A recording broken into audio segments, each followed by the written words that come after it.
গণটিকা কর্মসূচির শেষ দিনে কেন্দ্রে কেন্দ্রে মানুষের ঢল, হুড়োহুড়ি। অনিয়মের অভিযোগ, ধৈর্য ধরার আহ্বান স্বাস্থ্যমন্ত্রীর। এখানে এসে 5-6টা লাইন হয়ে গেছে। যে পরিস্থিতি হচ্ছে তাতে করে করোনা ভাইরাস আরো বাড়বে। মানুষ মাঝখানে কি লিগা 5 দিন ধরে আইতেছে, সিরিয়ালে পড়িনি। কোটি কোটি লোক রেজিস্ট্রেশন করেছে, আমরা একবারে সব দিয়ে দিতে পারবো না। শনাক্ত সামান্য কমলেও করোনায় টানা 19 দিন মৃত্যু, 200-র ওপরে। যারা মারা যাইতেছে তারা ম্যাক্সিমামে আইসিইউ ভাবে মারা যাইতেছে। ডাক্তাররা বলছে আইসিইউ হয়তো লাগতে পারে, এখানে সিট নাই। আমরা চেষ্টা করতেছি, কোনো দিকেই পাচ্ছি না। শিক্ষা প্রতিষ্ঠান বাদে 19 তারিখ থেকে খুলে যাচ্ছে সবকিছু। পর্যটন কেন্দ্রে অর্ধেক সমাগমের নির্দেশ।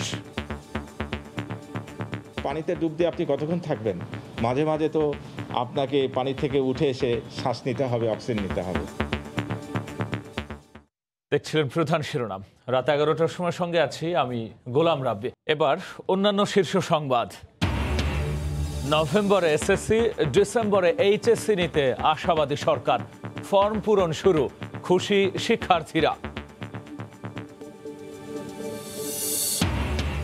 গত বছরের চেয়ে 60 গুণ বেড়েছে ডেঙ্গু আক্রান্তের সংখ্যা। হাসপাতালে হিমশিম অবস্থা, খালি নেই আইসিইউ। চলতি মাসে আরও বাড়ার শঙ্কা। পাটটানা নৌযানকে বানানো হয়েছে ফেরি। 100 বছরের পুরানো ফেরি চলছে শিমুলিয়া বাংলা বাজার রুটে, নেই দক্ষ চালক। বিআইডব্লিউটিসির সেবার মান নিয়ে প্রশ্ন। এবং 1 সেপ্টেম্বর থেকে সারা দেশে একই রেটে মিলবে ইন্টারনেট। মূল্য বেঁধে দেয় 90% কম দামে সেবা নিতে পারবে আইএসপি প্রতিষ্ঠানগুলো।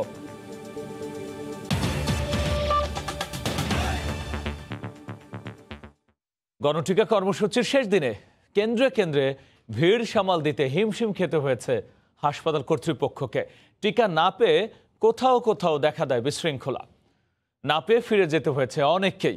অনিয়মের অভিযোগ ছিল রাজধানীর কোনো কোনো কেন্দ্রে। আর সবাইকে ধৈর্য ধরার আহ্বান জানিয়ে স্বাস্থ্যমন্ত্রী জানালেন, চলতি সপ্তাহে 1 কোটি টিকা আসছে। এই পর্যন্ত 1.25 কোটি মানুষ টিকা পেয়েছে বলেও জানান মন্ত্রী। বৃহস্পতিবার সকাল থেকেই এই কেন্দ্রে যারা টিকা নিতে লাইনে দাঁড়িয়েছিলেন সবারই অভিযোগ অব্যবস্থাপনার। অনেকেই নিয়ম ভেঙে ভিন্ন পন্থায় ভেতরে গিয়েছেন বলেও অভিযোগ উঠেছে।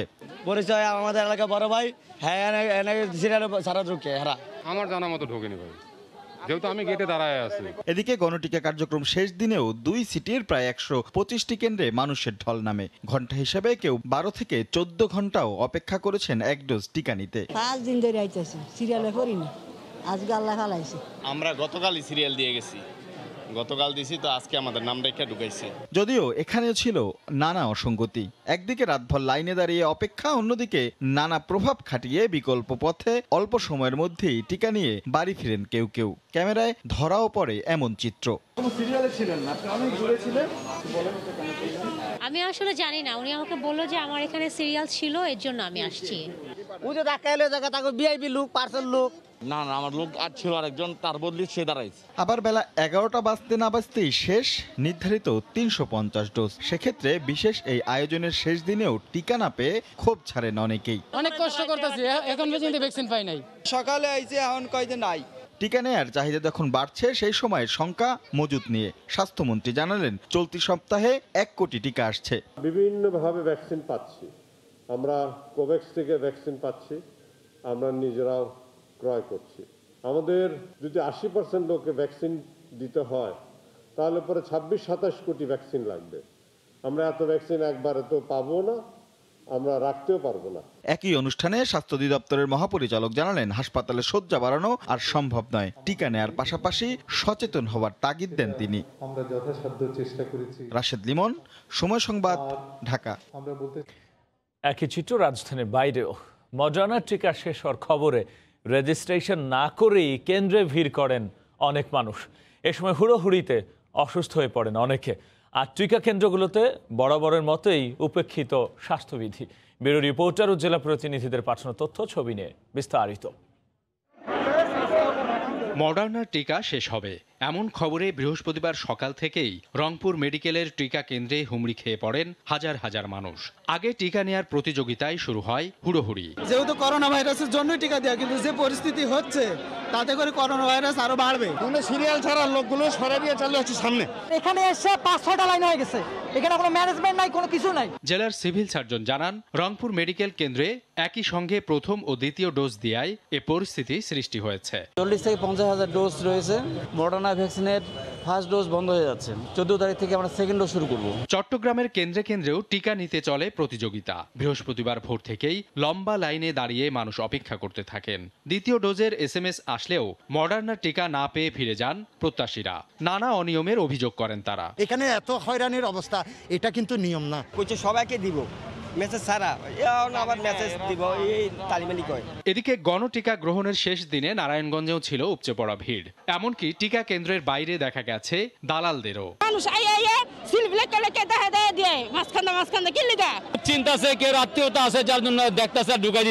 এছাড়া গণটিকা কার্যক্রমের শেষ দিনে নওগাঁর নিয়ামতপুর সহ দেশের কয়েকটি উপজেলা স্বাস্থ্য কেন্দ্রে সুশৃঙ্খলভাবে অনুষ্ঠিত হয় টিকাদান কর্মসূচি।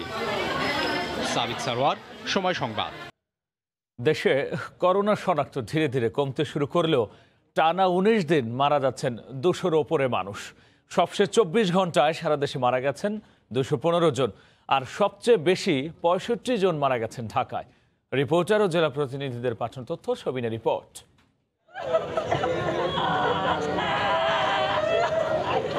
করোনায় প্রতিদিনই কেড়ে নিচ্ছে শত শত প্রাণ। স্বজনদের আহাজারিতে ভারী হয়ে উঠছে হাসপাতাল প্রাঙ্গণ। আইসিইউ ও শয্যার জন্য হাসপাতালগুলোতে ছোটাছুটি করছেন স্বজনরা। রোগীর অতিরিক্ত চাপে বেসামাল হাসপাতাল কর্তৃপক্ষ। যারা ভর্তি হয়েছেন তারাও আছেন চরম উৎকণ্ঠায়। চট্টগ্রাম বিভাগে 24 ঘন্টায় মারা গেছেন 54 জন। এর মধ্যে কুমিল্লার 11 জন এবং চট্টগ্রাম ও চাঁদপুরে মারা গেছেন 9 জন করে। 8153 জনের নমুনা পরীক্ষায় করোনা শনাক্ত হয়েছে 1883 জনের। অক্সিজেন স্যাচুরেশন ছাড়াও আরো অনেক কোমরবিডিটি থাকে, ডায়াবেটিস থাকে, প্রেসার থাকে, কিডনির সমস্যা থাকে। এসব কারণে বয়স্করা মারা যাচ্ছেন বেশি। খুলনা বিভাগে কিছুটা কমে একদিনে মৃত্যু হয়েছে 28 জনের। তবে খুলনা ও সাতক্ষীরায় একজনও মারা যায়নি। সবচেয়ে বেশি কুষ্টিয়ায় মারা গেছেন 10 জন। করোনা ও উপসর্গ নিয়ে সিলেট বিভাগে মারা গেছেন 22 জন। এর মধ্যে সিলেটেরই 15 জন। ডাক্তাররা বলছে আইসিইউ হয়তো লাগতে পারে, এখানে সিট নাই। আমরা চেষ্টা করতেছি, কোনো দিকেই পাচ্ছি না। বর্তমানে শ্বাসকষ্ট, এখন আমরা মনে করেন অসহায়। এছাড়া করোনা ও উপসর্গ নিয়ে রংপুর বিভাগে 16, বরিশাল বিভাগে 12, ময়মনসিংহ বিভাগে 10 এবং রাজশাহী বিভাগে 8 জন মারা গেছেন। সাবিত সারোয়ার, সময় সংবাদ। এদিকে সব অফিস দোকানপাটের পর 19 আগস্ট থেকে খুলে যাচ্ছে পর্যটন কেন্দ্র, কমিউনিটি সেন্টার। এছাড়াও অর্ধেক নয়, শতভাগ আসনে যাত্রী নিয়ে চলবে সব গণপরিবহন। জনপ্রশাসন প্রতিমন্ত্রী বলছেন, পরিস্থিতি বিবেচনায় ধাপে ধাপে খোলা হচ্ছে সব। বুধবার থেকে চলছে গণপরিবহন। সরকারি সিদ্ধান্ত ছিল চলবে অর্ধেক বাস, কিন্তু বিধিনিষেধ শিথিল করার প্রথম দিনেই রাজধানীর সড়কে তীব্র যানজট সৃষ্টি হয়। এ অবস্থায় বৃহস্পতিবার এলো নতুন প্রজ্ঞাপন। সেখানে অর্ধেক যাত্রী কিংবা অর্ধেক গণপরিবহনের কোনো শর্তই রাখা হয়নি। বলা হয়েছে, স্বাস্থ্যবিধি মেনে সড়ক, রেল ও নৌপথে সব ধরনের যানবাহন চলাচল করতে পারবে। তবে স্বাস্থ্যবিধির বিষয়টি কঠোরভাবে মানার কথা বলছেন জনপ্রশাসন প্রতিমন্ত্রী। সংক্রামক রোগ প্রতিরোধ আইন আমাদের আছে, সেই আইন অনুযায়ী যদি কেউ আইন ভঙ্গ করে তাহলে বিধি মোতাবেক তাদের বিরুদ্ধে আইনানুগ ব্যবস্থা নেওয়া হবে। দীর্ঘদিন ধরে বন্ধ আছে দেশের বিনোদন ও পর্যটন কেন্দ্র। একই সাথে সামাজিক অনুষ্ঠান বন্ধ থাকায় কমিউনিটি সেন্টারগুলো বন্ধ রাখা হয়। তবে 19 আগস্ট থেকে ধারণ ক্ষমতার অর্ধেক মানুষ নিয়ে খুলে দেওয়া হবে এইসব জায়গা। তদারকির জন্য মোবাইল কোর্ট কাজ করবে বলে জানান প্রতিমন্ত্রী। পর্যটন কেন্দ্র, রিসোর্ট, কমিউনিটি সেন্টার, বিনোদন কেন্দ্রগুলো খোলা থাকবে 50%। সেখানে তারা সেটি 50% করবে। এখানে আমাদের মোবাইল কোড থাকবে। টিকা দিয়ে এবং স্বাস্থ্যবিধি মেনে ধীরে ধীরে স্বাভাবিক জীবনে ফেরার পরিকল্পনা করছে সরকার। আপাতত 1 মাস লকডাউন না দিয়ে পরিস্থিতি পর্যবেক্ষণের পরিকল্পনা রয়েছে তাদের। পানিতে ডুব দিয়ে আপনি কতক্ষণ থাকবেন? মাঝে মাঝে তো আপনাকে পানি থেকে উঠে এসে শ্বাস নিতে হবে, অক্সিজেন নিতে হবে। ইহসান জুয়েল, সময় সংবাদ, ঢাকা। আগামী নভেম্বরে এসএসসি এবং ডিসেম্বরে এইচএসসি পরীক্ষা নিতে আশাবাদী সরকার। বিকেলে রাজধানীতে এক অনুষ্ঠান শেষে শিক্ষামন্ত্রী দীপু মনি জানান, পরিস্থিতি অনুকূলে থাকলে সংক্ষিপ্ত সিলেবাসে পরীক্ষা নেওয়া হবে। এদিকে আজ থেকেই অনলাইনে এইচএসসির ফর্ম পূরণ শুরু হয়েছে। করোনা মহামারীতে অফিস আদালত, দোকানপাট, গণপরিবহন সহ প্রায় সবকিছু স্বাভাবিক চললেও বন্ধ শিক্ষা প্রতিষ্ঠান। প্রায় 1.5 বছর ধরে ক্লাসের মুখ দেখেননি শিক্ষার্থীরা। এ অবস্থায় অনলাইনে চলতি বছরের উচ্চ মাধ্যমিক ও সমমান পরীক্ষার ফর্ম পূরণ শুরু হয়েছে। মহামারী চলায় এবার কোনো নির্বাচনী পরীক্ষা হবে না। দীর্ঘদিন পর শিক্ষা সংশ্লিষ্ট কোনো কার্যক্রমে অংশ নিতে পেরে খুশি শিক্ষার্থীরা। নতুন করে প্রিপারেশন নিতেছি, আর এটার জন্য আমি খুবই আনন্দিত। আমি অটো পাস চাই না, আমরা পরীক্ষা দিয়ে নতুন একটা ক্লাসে উত্তীর্ণ হতে চাই। শুনে খুব খুশি যে ছেলেমেয়েরা পরীক্ষা দিতে পারবে। ফর্ম পূরণ চলবে 25 আগস্ট পর্যন্ত, ফি পরিশোধ করা যাবে 30 আগস্ট পর্যন্ত। এদিকে বৃহস্পতিবার রাজধানীর বঙ্গবন্ধু এভিনিউতে এক অনুষ্ঠান শেষে শিক্ষামন্ত্রী জানান, নভেম্বরে এসএসসি আর ডিসেম্বরে এইচএসসি পরীক্ষা অনুষ্ঠিত হবার ব্যাপারে আশাবাদী সরকার। এসএসসি আশা করছি নভেম্বরের মাঝামাঝি এবং এইচএসসি ডিসেম্বরের গোড়ার দিকে আমরা পরীক্ষা নিতে পারবো। আমাদের সর্বাত্মক প্রস্তুতি আছে। শিক্ষার্থীরা বইটা পড়ে এবং এই অ্যাসাইনমেন্টগুলো করে, তাহলে তাদের এই সংক্ষিপ্ত সিলেবাসের ওপরে পুরোপুরি প্রস্তুতি নেওয়া সম্ভব। সেভাবেই ডিজাইন করা হয়েছে। 2020 সালের 18 মার্চ থেকে বন্ধ আছে দেশের সব শিক্ষা প্রতিষ্ঠান। তোহা খান তামিম, সময় সংবাদ, ঢাকা। গত বছরের চেয়ে চলতি বছর ডেঙ্গু আক্রান্তের সংখ্যা বেড়েছে 60 গুণ। আক্রান্তের 90%ই ঢাকায়। মুমূর্ষু শিশুদের জন্য হাসপাতালগুলোতে দেখা দিয়েছে আইসিইউ সংকট। বিশেষজ্ঞদের সংখ্যা, আবহাওয়া বিবেচনা চলতি মাসে আরও বাড়তে পারে রোগী। রাজধানীর মোহাম্মদপুর থেকে ডেঙ্গু আক্রান্ত হয়ে গত 7 দিন ধরে আছেন শিশু হাসপাতালে ফাতিমা নূর জান্নাত। ডেঙ্গুর ভয়াবহতায় হাসপাতালে তাকে নিয়ে পরিবারের প্রতি মুহূর্তের এক যুদ্ধক্ষেত্র। সেই যুদ্ধে সামিল ডাক্তার, নার্স সবাই। এই হাসপাতালে গড়ে প্রতিদিন শিশু ভর্তি হন 10 থেকে 12 জন। সন্তানের এমন পরিস্থিতিতে বাড়ছে উদ্বেগ। প্রথম বাচ্চা জ্বর শুরু হয়, জ্বর উঠতে উঠতে 106 জ্বর উঠে গিয়েছিল। রক্ত পরীক্ষার পরে ধরা পড়ছে ডেঙ্গু, তাড়াতাড়ি করে এই জায়গায় আইছি। যতটুকু সতর্ক রাখা দরকার ততটুকুই তো রাখি, কিন্তু তার মাঝখান থেকে কিভাবে কি হলো আসলে তো বুঝতে পারলাম না। সিটি কর্পোরেশনের অবশ্যই দায়বদ্ধতা এটা থাকবে, কেন থাকবে না, কারণ এটা মনিটর করার দায়িত্ব কিন্তু সিটি কর্পোরেশনের। পরিসংখ্যান বলছে গত বছরের চেয়েও নাজুক বর্তমান অবস্থা। গত বছরের জুনে 20 জন, জুলাই 23 জন, আগস্টে 68 জন ডেঙ্গু আক্রান্ত হয়। আর এবারের আগস্টেই গড়ে প্রতিদিন আক্রান্ত হচ্ছেন 250 জন করে। চলতি বছরের জুনে 272 জন, জুলাই 2286 জন আক্রান্ত হয়েছে ডেঙ্গুতে। এরই মধ্যে শুধু ঢাকা শিশু হাসপাতালে চলতি বছর ডেঙ্গুতে প্রাণ গেছে 5 জনের। আমরা যদি নিজেরা সচেতন না হই তাহলে কিন্তু আসলে ডেঙ্গু এটা আউটব্রেকটা আরও 2018 মতো ভয়াবহ আকার ধারণ করতে পারে। বিশেষজ্ঞরা বলছেন, পরিস্থিতি নিয়ন্ত্রণে 2 সিটি কর্পোরেশনকে সমন্বিতভাবে কাজ করতে হবে, তা না হলে নিয়ন্ত্রণ কঠিন হবে ডেঙ্গু পরিস্থিতি। ডেঙ্গুকে যদি আমরা নিয়ন্ত্রণ করতে চাই তাহলে সমন্বিত মশক ব্যবস্থাপনাকে বিজ্ঞান ভিত্তিকভাবে সারা বছর ব্যাপী চলমান থাকতে হবে। চলতি বছর সারা দেশে এখন পর্যন্ত 4000-এরও বেশি ডেঙ্গুতে আক্রান্ত হয়েছে, যার বেশিরভাগই ঢাকায়। সাদাত রহমতুল্লাহ, সময় সংবাদ, ঢাকা। কথায় কথায় রিমান্ড নিয়ে প্রশ্ন তুলছেন আইন বিশেষজ্ঞরা। তারা বলছেন, অনেক ক্ষেত্রে মানা হচ্ছে না উচ্চ আদালতের নির্দেশনা, যদিও রাষ্ট্রপক্ষের আইনজীবীরা বলছেন যা হয় সব আইন অনুযায়ী। আফজাল হোসাইনের আরও একটি রিপোর্ট। সাম্প্রতিক সময়ে চিত্রনায়িকা পরিমণি, পিয়াসা, মৌ, হেলেনা জাহাঙ্গীর সহ 10 জনকে গ্রেফতার করা হয়েছে। তাদের বিরুদ্ধে হয়েছে মাদক সহ 12টি মামলা। এসব মামলায় ঘুরে ফিরে আদালতে হাজির করে বিচারকের অনুমতি নিয়ে তাদের রিমান্ডে নিচ্ছে পুলিশ। এই কদিনে তাদের 100 দিনেরও বেশি রিমান্ডে নিতে চেয়ে আবেদন করে তদন্ত কর্মকর্তারা। আদালত তাদের 53 দিনের রিমান্ড মঞ্জুর করেছেন। এতে রিমান্ডের বিধানটি যথাযথ প্রয়োগ হচ্ছে কিনা তা নিয়ে প্রশ্ন দেখা দিয়েছে। আইন বিশেষজ্ঞরা বলছেন, রিমান্ড মঞ্জুরের ক্ষেত্রে অনেক সময় বিচারিক মনোভাব দেখান না বিচারকরা, সে কারণে রিমান্ডের যাচ্ছে তাই ব্যবহার হচ্ছে। ম্যাজিস্ট্রেটকে কিন্তু কারণ লিপিবদ্ধ করতে হবে যে কেন তিনি এই রিমান্ডের আদেশ প্রদান করলেন। অর্থাৎ যত্রতত্র রিমান্ড দেওয়ার কোনো বিধান নেই, কিন্তু সেটি কিন্তু করা হচ্ছে। রিমান্ডে নেওয়া হয় কেন? পুলিশ জিজ্ঞাসাবাদ করবে, তো জিজ্ঞাসাবাদ করার জন্য জেলখানা হলো শ্রেয়। যদিও রাষ্ট্রপক্ষের আইনজীবীর দাবি মামলার তদন্তের স্বার্থে নেওয়া হয় রিমান্ডে। যে কোনো ক্ষেত্রে, শুধু মাদকের যে কোনো মামলায় যখন আসামিকে জিজ্ঞাসাবাদের প্রয়োজন হয়, নিবিড়ভাবে জিজ্ঞাসাবাদের প্রয়োজন হয়, তখনই রিমান্ডের দরকার। রিমান্ডে নেওয়ার ক্ষেত্রে উচ্চ আদালত বলেছেন 3 দিনের বেশি পুলিশ হেফাজতে জিজ্ঞাসাবাদ করা যাবে না। নির্যাতন করা হয়েছে কিনা তা নিশ্চিতে আগে ও পরে করতে হবে স্বাস্থ্য পরীক্ষা। এছাড়া স্বচ্ছ কাঁচ নির্মিত ঘরে জিজ্ঞাসাবাদ করারও নির্দেশনা রয়েছে, কিন্তু এখন পর্যন্ত এ রায় মানতে দেখা যায়নি। আফজাল হোসেন, সময় সংবাদ, ঢাকা। সেপ্টেম্বর থেকে সারা দেশে একই রেটে পাওয়া যাবে ব্রডব্যান্ড ইন্টারনেট সেবা। 5 MBPS এর জন্য দিতে হবে 500 টাকা। ডাক ও টেলিযোগাযোগ মন্ত্রী বলেন, এর ফলে প্রান্তিক পর্যায়ে ব্রডব্যান্ড সেবা পৌঁছানো সহজ হবে। অনুষ্ঠানে বিটিআরসি চেয়ারম্যান বলেন, নির্ধারিত রেট কার্যকরে তদারকি বাড়বে দেশব্যাপী।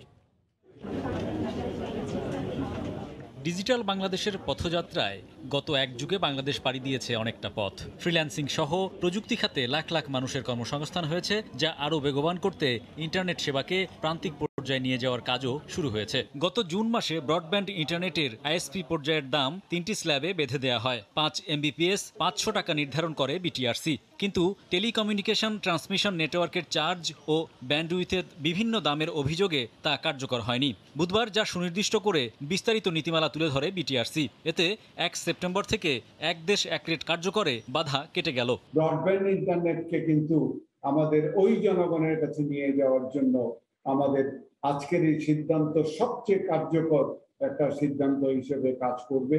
তার কারণ হচ্ছে আইএসপি গুলো হয়তো এন্ড ইউজারদের কাছে যে ডেটাটা অথবা কানেক্টিভিটিটা দেয়, কিন্তু এটা বহন করে নিয়ে যাওয়ার জন্য এনটিপিএন আর আইআইজি তারাই আসলে মুখ্য ভূমিকা পালন করে।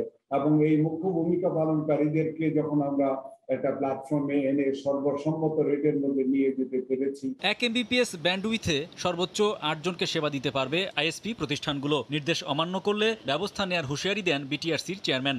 আমাদের কাছে যদি কোনো রকমের এগুলো বাস্তবায়িত হচ্ছে না মর্মে কোনো সুনির্দিষ্ট অপারেটরের বিরুদ্ধে অভিযোগ আনে, আমরা সেগুলো অবশ্যই যথাযথভাবে ব্যবস্থা গ্রহণ করব।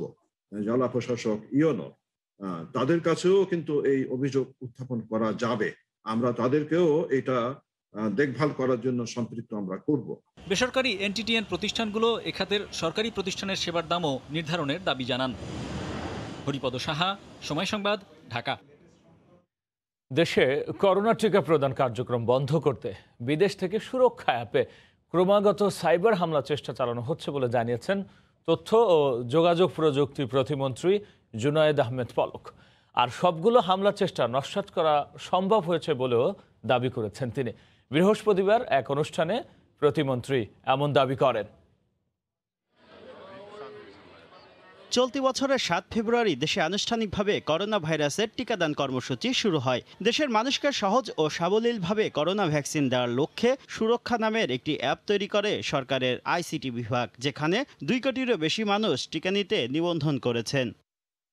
দেশের টিকাদান কর্মসূচি বাধাগ্রস্ত করতে গত কয়েকদিন ধরে সুরক্ষা অ্যাপে দেশের বাইরে থেকে সাইবার হামলার অভিযোগ তুলেছেন তথ্য ও যোগাযোগ প্রযুক্তি প্রতিমন্ত্রী। তিনি বলেন, গত কয়েকদিনে বেশ কয়েকবার সাইবার হামলা চালানো হয়, এতে নিবন্ধন করতে সমস্যায় পড়েন অনেক মানুষ। খুব ফাস্টার একটা সিস্টেম, এখানে হয়তো হামলা হতে পারে। হ্যাঁ, তাই দেখলাম যে এখানে কিন্তু এই সিস্টেমটাকে ডিনায়াল অফ সার্ভিস করার জন্য একটা মানে মারাত্মকভাবে আক্রমণ চালানো হলো, যেখানে আমাদের ক্যাপাসিটি হয়তো 50 লক্ষ পার ডে, সেখানে 2-2.5 কোটি হিট দেশের বাইরে থেকে করা হলো, যাতে সিস্টেমটা আর কি ব্লক মানে বন্ধ হয়ে যায়। সাইবার নিরাপত্তা নিশ্চিত করা একক ব্যক্তি বা প্রতিষ্ঠানের পক্ষে সম্ভব নয়, এজন্য প্রয়োজন সম্মিলিত প্রচেষ্টা। এ সময় ব্যক্তিগত ও প্রাতিষ্ঠানিক সচেতনতার উপর গুরুত্ব আরোপ করেন প্রতিমন্ত্রী। আমরা একটা পুল অফ সাইবার সিকিউরিটি এক্সপার্ট তৈরি করব বিভিন্ন বাহিনী থেকে, এবং ইথিক্যাল হ্যাকার্স গ্রুপ এবং একটা তৈরি করব যাতে করে আমাদের ডিজিটাল বাংলাদেশের নিরাপত্তা নিশ্চিত করার জন্য আমাদের সাইবার যুদ্ধেও আমরা বিজয়ী হব। অনুষ্ঠানে সাইবার নিরাপত্তা বিষয়ে পারস্পরিক সহযোগিতার লক্ষ্যে ডিজিটাল নিরাপত্তা এজেন্সি, বাংলাদেশ কম্পিউটার কাউন্সিল ও বাংলাদেশ বিমান বাহিনীর আওতাধীন সাইবার ওয়্যারফেয়ার অ্যান্ড ইনফরমেশন টেকনোলজি পরিদপ্তরের মধ্যে সমঝোতা স্মারক স্বাক্ষরিত হয়। একটা গোষ্ঠী আছে। শুভ খান, সময় সংবাদ, ঢাকা। আদমজীর পাট টানা নৌযানকেই জোড়াতালি দিয়ে বানিয়ে ফেলা হয়েছে ফেরি। শিমুলিয়া বাংলাবাজার রুটে নিয়মিতই চলাচল করে শত বছরের এ প্রাচীন ফেরিটি। আর কোনো রকম আধুনিকায়ন ছাড়া অন্য ফেরিগুলো চলছে 3 দশক ধরে। পদ্মা সেতুর সঙ্গে একের পর এক ফেরির ধাক্কার ঘটনায় সামনে এসেছে ফেরি আধুনিকায়নের বিষয়টি।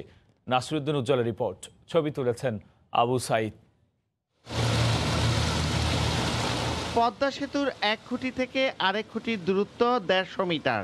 মাঝে এতটা ফাঁকা সত্ত্বেও ফেরি চলাচল করতে গিয়ে সেতুর পিলারে বারবার ধাক্কা দিচ্ছে। এতে চালকদের অদক্ষতা ও ফেরিগুলোর সক্ষমতার বিষয়টি সামনে চলে আসে। শিমুলিয়া বাংলাবাজার রুটে চলাচলকারী ফেরির বেশিরভাগই পুরনো, করা হয়নি আধুনিক প্রযুক্তি সম্পন্ন। চলছে শত বছরের প্রাচীন ফেরিও। রায়পুরা ফেরিটি আদমজি জুট মিলের পাট টানা নৌযান, তাকেও রূপান্তর করা হয়েছে ফেরিতে। চালকের কারণে আমাদের ফেরি চলাচলের বিঘ্ন ঘটে। এই ফেরিগুলো আসছে 1975 সালের সেপ্টেম্বরের দিকে। পুরাতন ফেরিগুলো আছে সেই ফেরিগুলো আসলে রিপ্লেস করছে বিআইডব্লিউটিসি। বিআইডব্লিউটিসি বলছে ফেরি চালকদের দক্ষতা বাড়ানোর পাশাপাশি ফেরিগুলোর আধুনিকায়নের ব্যাপারে পরিকল্পনা রয়েছে। ফেরির মধ্যে 5টা ট্রাক তুলবো, 2টা বাস তুললো, আর অন্যান্য ছোট গাড়ি থাকবে। মেইন উদ্দেশ্য হলো লোডটা কমানো। পদ্মা সেতুর পিয়ারে ধাক্কা দেয়া ফেরি জাহাঙ্গীর 29 বছর আর শাহজালাল 41 বছর আগে বানানো হয়েছে। পদ্মা সেতুতে 4 বার ধাক্কার ঘটনায় চালকের অদক্ষতার পাশাপাশি ফেরিগুলোর ফিটনেস নিয়েও প্রশ্ন রয়েছে। এই রুটে চলাচলকারী অধিকাংশ ফেরি মানদাতা আমলের। মুন্সিগঞ্জের শিমুলিয়া থেকে নাসিরুদ্দিন উজ্জ্বল, সময় সংবাদ। সক্ষমতা বাড়ানোর পাশাপাশি পণ্য ওঠানামায় গতি আনতে এবার 1000 কোটি টাকার যন্ত্রপাতি কিনছে চট্টগ্রাম বন্দর কর্তৃপক্ষ।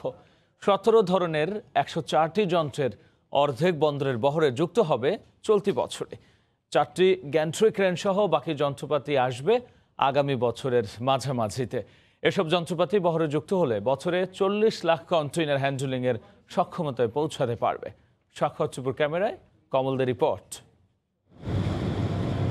কন্টেনার হ্যান্ডেলিংয়ের পাশাপাশি জাহাজ আসার ক্ষেত্রে প্রতি বছরের রেকর্ড করে চলছে দেশের প্রধান চট্টগ্রাম সমুদ্র বন্দর। করোনা সংক্রমণের 2 বছরও এই বন্দরের প্রবৃদ্ধি থেমে থাকেনি, কিন্তু যন্ত্রপাতির সীমাবদ্ধতায় কিছুটা ভোগান্তিতে পড়তে হয় বন্দর ব্যবহারকারীদের। ক্লিয়ার করতে এবং আনা নেওয়া করতে যদি আমরা ইনহাউস করতে 7 দিন 10 দিন চলে যায়, তাহলে আমরা লিড টাইম ওই দিক দিয়ে মাইর খাচ্ছি। যেগুলি কম জায়গার মধ্যে কন্টেনার বেশি করে স্ট্যাক করে রাখা যায়, সেই পরিমাণ যন্ত্রপাতি সেই টাইপের যন্ত্রপাতির দরকার আছে। এই অবস্থায় চলতি বছরই প্রায় 1000 কোটি টাকার যন্ত্রপাতি কিনতে যাচ্ছে বন্দর কর্তৃপক্ষ।